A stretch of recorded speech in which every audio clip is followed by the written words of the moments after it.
Manchester United have blocked a move to Napoli. I think if that deal happens, then Newcastle will be ready to let Isak go. They're not willing to entertain loan offers. There's more chance this deal gets done than not. I think it's cheap, even with a 10% sell-on. I think it would be a really bad look on Ruben Amorim if Kobbie Mainoo was the latest to depart.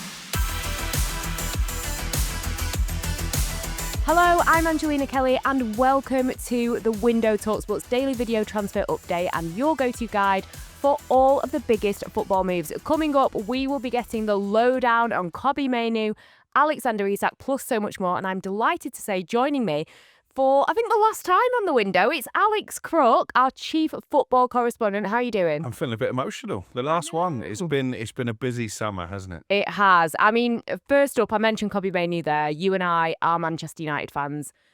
Let's get into this. Now, you have been across this Kobbie Mainoo story for a while now. Since the beginning, you got the exclusive that Mainoo would consider leaving Manchester United in this final week of the transfer window if the club receives a suitable offer.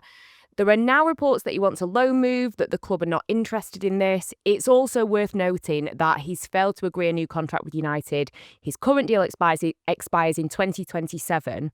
So please give us an update. What is going on? Well, when I broke this story on Monday morning, I said then that I envisaged it would be a difficult deal to do this late in the window. As you mentioned there, Kobbie's preference is to go out on loan. I don't think he necessarily wants to leave permanently his boyhood club, having come through the ranks there, but he does want to be playing week in, week out in a World Cup year. Obviously, Thomas Tuchel has named the England squad today. No real surprise that Kobbie isn't included. The likes of Elliot Anderson and Adam Wharton, two rivals for that number 6 position, are. And if he's not playing, it's difficult to make a case for that to change between now and next summer. From Manchester United's perspective, they want him to stay. They want him to fight for his place in the team.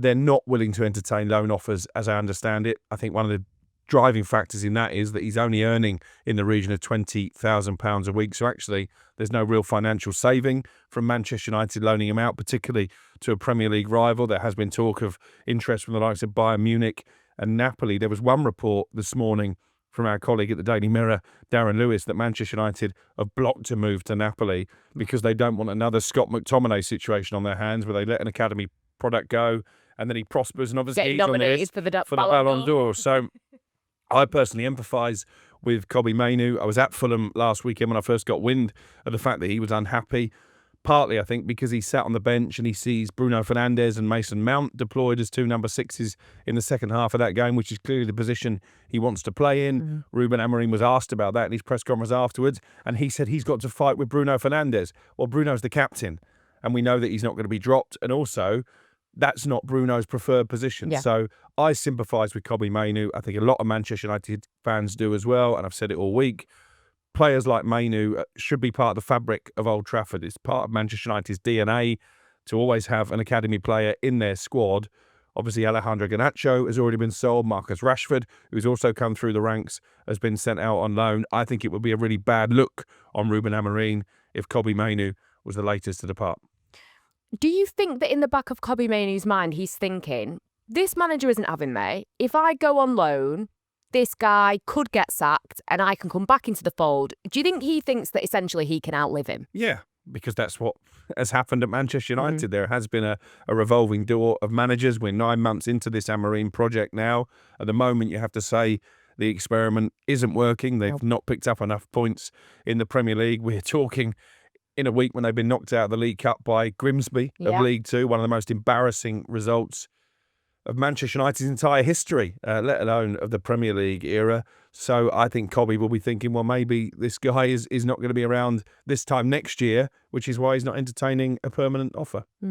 Now, for United fans, there's been a lot of discussion about the outgoings. There might be a little bit of good news I'm hearing regarding Alejandro Garnacho and this Chelsea move. Yeah, the deal is agreed. I mean, you say good news. I think, again, a lot of United fans will be disappointed that the final figure is £40 million. You go back to January, when, again, we first got wind of the fact that both Kobbie and Alejandro Garnacho could be available because United were trying to balance the books, and any academy player who's sold goes down as 100% profit on the balance sheet. They were talking about £60 million for Garnacho then. Obviously, his relationship deteriorated with Ruben Amorim to the point of no return after that Europa League final, and that's why Chelsea have taken advantage and got him for as little as £40 million. United would say it's the most they've ever sold an academy player for, but I still think when you look at the market, you look at what Anthony Elanga went for, you look at what Morgan Gibbs-White has as a release clause or had as a release clause, you look at Eberechi Eze and his move to Arsenal, I think it's cheap, even with a 10% sell-on. Switching gears now, I want to talk about Newcastle because you've been reporting about they have possibly got a deal for a new striker now. So talk to me about that, and also what will this mean for Alexander Isak and this saga that's been going on with him? Yeah, this all happened very quickly on Thursday. I got a message at lunchtime saying that they're in for Nick Voltmarder at Stuttgart, a player they'd looked at earlier in the window. And then by Thursday tea time, a fee had been agreed, €75 million plus another €5 million in add-on. So it's a club record signing for Newcastle. Now, in terms of numbers, he's being billed as a replacement for Callum Wilson. Yeah. But in terms of the profile of the player, he is more of a replacement for Alexander Isak. Newcastle's still pushing in their pursuit of Johan Wissa. I think if that deal happens, then Newcastle will be ready to let Isak go and complete a British record move to Liverpool. But we're getting very close to the deadline for a deal of that magnitude to get done. I mean, I guess good for Newcastle. I think this is the first time this window that they've got in for a player and actually managed to get the player without anyone else coming in and infiltrating it.